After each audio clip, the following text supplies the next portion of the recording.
Hey Pathway kids, hope you're doing well. Just want to take a second and welcome you to the Bible story this week. Brenda asked me to come and introduce the video, and of course I had to come and stand underneath our awesome tree welcoming you to the story today. I do have something I want to share with you that's coming up really quick, and I think you're going to really like it. On Friday, April 2nd, we have the Good Friday experience. And while it's not specifically designed only for kids, it's perfect for families and kids to be a part of as well. So I want you to do something for me today. Jump over to coolspring.org/Good Friday. I'm not asking for you to commit. I am asking for you to check it out, read about what we're going to be doing on April 2nd. And if you feel like this is something that would be good for your family to experience and go through as we lead up to Easter, then I would encourage you to sign up because we do have a special gift for everyone who signs up to be a part of the Good Friday experience. Again, that's going to happen on Friday, April 2nd. It's an on-demand experience that can happen at any point throughout the day with you individually, with you as a family, or even if you wanted to meet up with your life group or extended family to do it as well. It's going to be super fun. We're excited. It's going to be very intentional and creative. And it's going to be able to prepare our hearts and prepare our minds for Easter, which is coming right around the corner. Again, welcome to the Bible story today. Enjoy.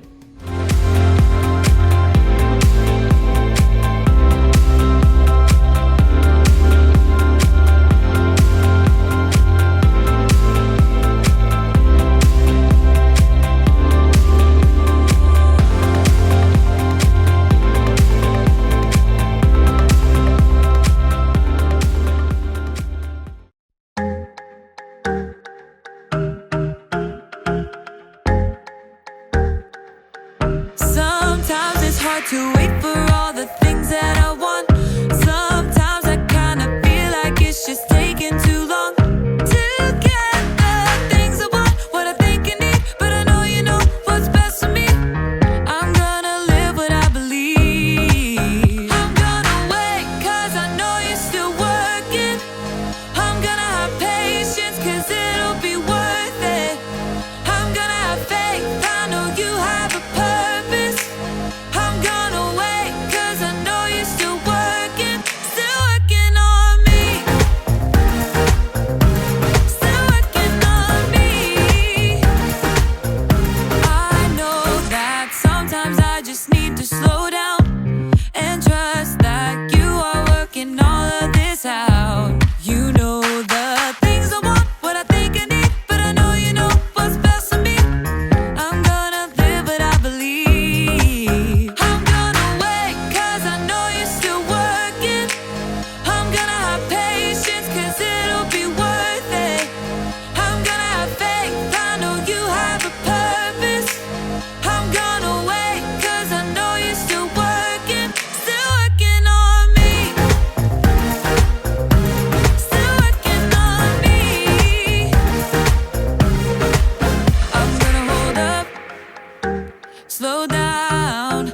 I'm gonna trust that you're working it out. I'm gonna hold up, slow down. I'm gonna trust that you're working it out. I'm gonna hold up, slow down. I'm gonna trust that you're working it out. I'm gonna hold up, slow down. I'm gonna trust that you're working it out. I'm gonna wait, cause I know you're still working.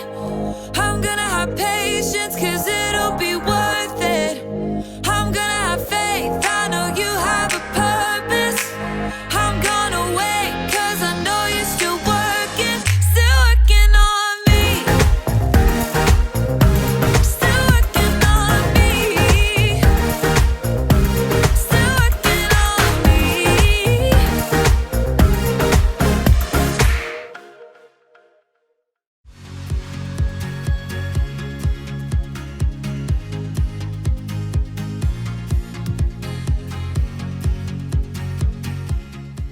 The first step will be to mix together precisely 1 cup of sugar with 1/2 cup of softened butter. Got it.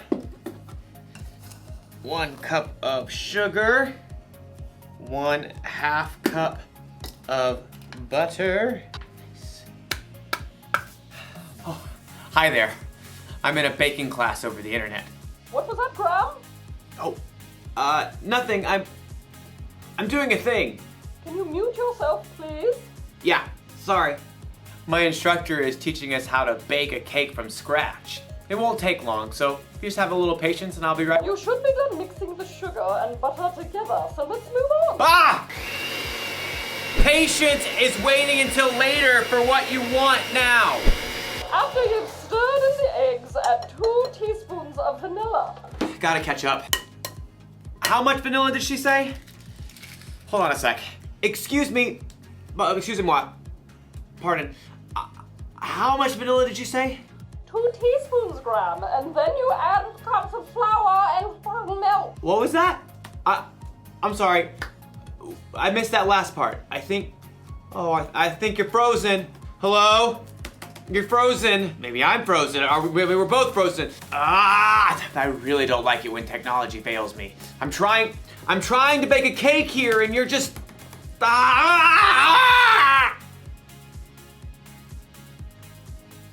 And I have to wait until it unfreezes before I can make my cake.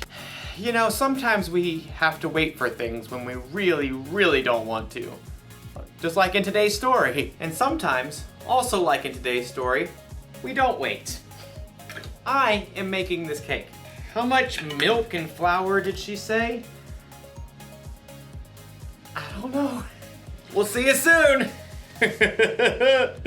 Oh! Yeah. Yeah.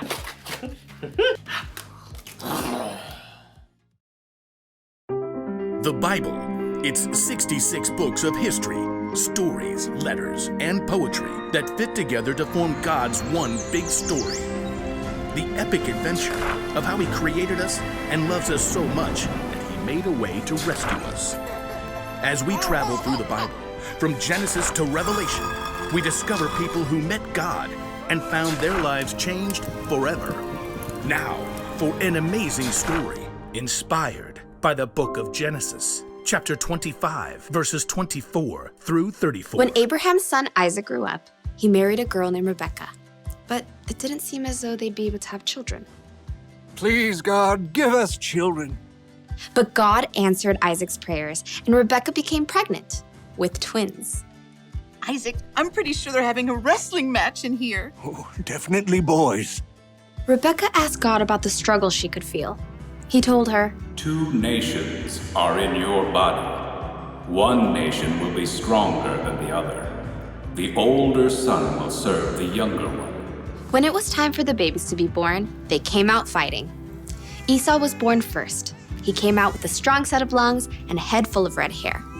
His brother Jacob was born moments later, still holding on to Esau's heel. How on earth did he manage that? The brothers shared the same birthday, but as they grew, that was about the only thing they had in common. Esau loved to roam far out into the wilderness. I would walk 500 miles and I would walk 500 more. Jacob preferred the comforts of home. The sun is so hot. I'll just take a little nap in the tent. Esau loved to hunt wild animals. That is one excellent wildebeest. Jacob preferred a different type of hunting. Not you, not you. Ha! The perfect ripe honeydew melon. One fine morning, Esau headed out into the wilds in search of adventure and some nice, juicy venison. I'll feast tonight. But Esau went all morning without spotting a single rabbit. Ugh, should have packed a lunch. In the afternoon, he tracked a deer for hours, but he missed his chance as the deer sprang away. Ah! At last, Esau headed for home, defeated. He was tired and irritated and so hungry he could eat an entire woolly mammoth. Must eat food. As Esau neared camp, a delicious smell wafted out to greet him. Food! Jacob had been home all day, resting and plucking his favorite herbs from his garden. A little coriander, some dill. As evening approached, Jacob used his savory herbs to whip up a tasty red lentil stew and a batch of fresh, buttery bread. This will crisp up nicely on the hot stones. By the time Esau had arrived in camp, Jacob's stew was simmered to perfection, and the bread was hot and crusty. Food! Food! Esau lunged for the stew cauldron, ready to grab a bowl, but Jacob blocked his path. Not so fast. Step aside, I'm hungry. Clearly. Just let me have some of that red stew. Certainly. Esau tried to dive for the stew pot again. Just one itty-bitty thing. What? Well, first, give me the rights that belong to you as the oldest son. Esau spent more time listening to his stomach than his brain. So in that moment, his stomach won out. Look, I'm dying of hunger. If I die, those rights are pointless anyway. Now give me that stew. Esau sprang forward once more. Promise to give me your rights. Fine. Fine what? Fine, I promise. Promise what? I promise to give you my rights as the oldest. Cool. Help yourself. Jacob stepped aside as Esau hurled himself at the stew pot. Stew! Esau happily gorged himself on rich stew and fresh bread. But as his stomach filled up, he had time to stop and think again. Esau had just traded the rights of a lifetime for a meal that would only last him a few hours.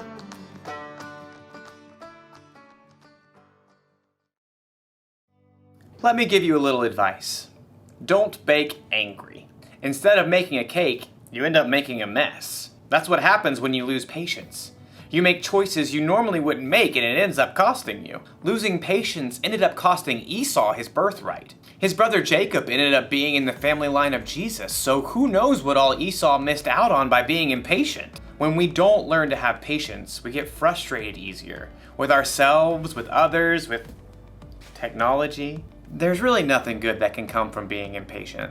So think about that when you're waiting for your turn on a video game, or when you're waiting to say something while someone else is talking, or when you're waiting for the internet to hurry up and start working again. Having patience is better than losing it. Slow down. Or you could hurt yourself or someone else. Or you could end up covered in cake batter. Here's the one thing to remember today. If you don't wait, it could cost you. If you need help waiting, ask someone you trust to come alongside you and see. Are you there? Oh. You're not frozen anymore. I lost you there for a minute. Technical difficulties. I see. How's your cake? I think I'm gonna need another lesson. Very well. Same time next week? Sure, I can wait. I may have the place cleaned up by then. Pardon? Nothing, it's a thing. I'll see you next time. So, how much flour was I supposed to use? 2 cups. How much did you use? All of it. Ah, no, that was wrong.